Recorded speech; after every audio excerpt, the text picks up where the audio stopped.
mostly for teachers. I mean, I guess students can kind of use it, but it's mostly for teachers because I haven't really seen people use some of the features that are on Zoom that are pretty neat, I think. Okay, so we're just gonna go through the bottom first. We'll go through security. This allows you to, it's pretty much the permissions that everybody has, so you can just take away chat so people cannot talk on the side. I've seen one couple teachers do that, or the renaming or the screen sharing. It just pretty much allows you to take permissions away from students, which is probably smart if I'll be honest. And then next you have your participants. This lets you, if you like want to mute somebody, say they're being inappropriate, a student or something like that, or a student can't get in, so you have to re-invite them, come down here, mute all students.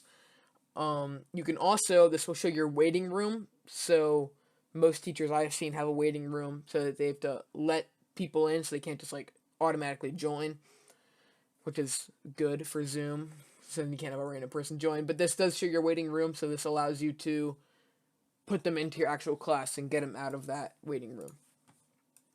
Okay, next is the chat. Now in the chat, this is pretty basic. I mean, you can type to everybody here, so that everyone will see it. You can, if there's other people in my call right now, there's no one else.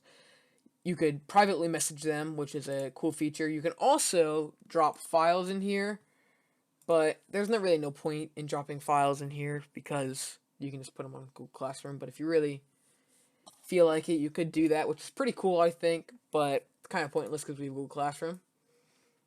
Okay, next is the screen share. This is what I'm really not seeing most teachers use to like, it's like top, like what you can do with it.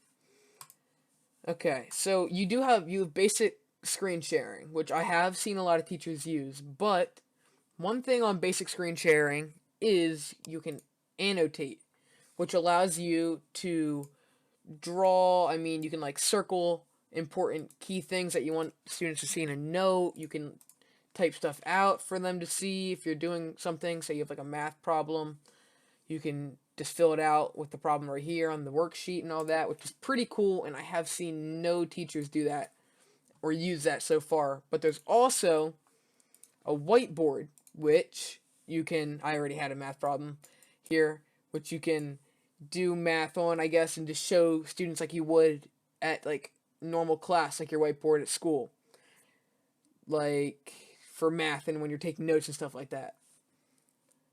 Okay, yeah, that's like the big thing I have not seen teachers use so far. Now, secondly, I shouldn't say second. Secondly, you can record. I have seen a couple teachers use this. You can record your screen, and this is how you can do a pretty like basic voiceover with a camera and all that.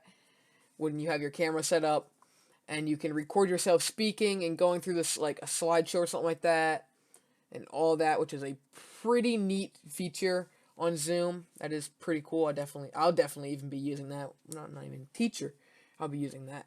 And finally, you have reactions, which are really nothing. I mean, they're kind of pointless. But yeah, that's basically it of Zoom. I mean, if you're a teacher watching this, I would definitely try to use the share, like the annotating on the share screen and the recording and stuff like that, because that is pretty neat and will definitely help you out. So there you go.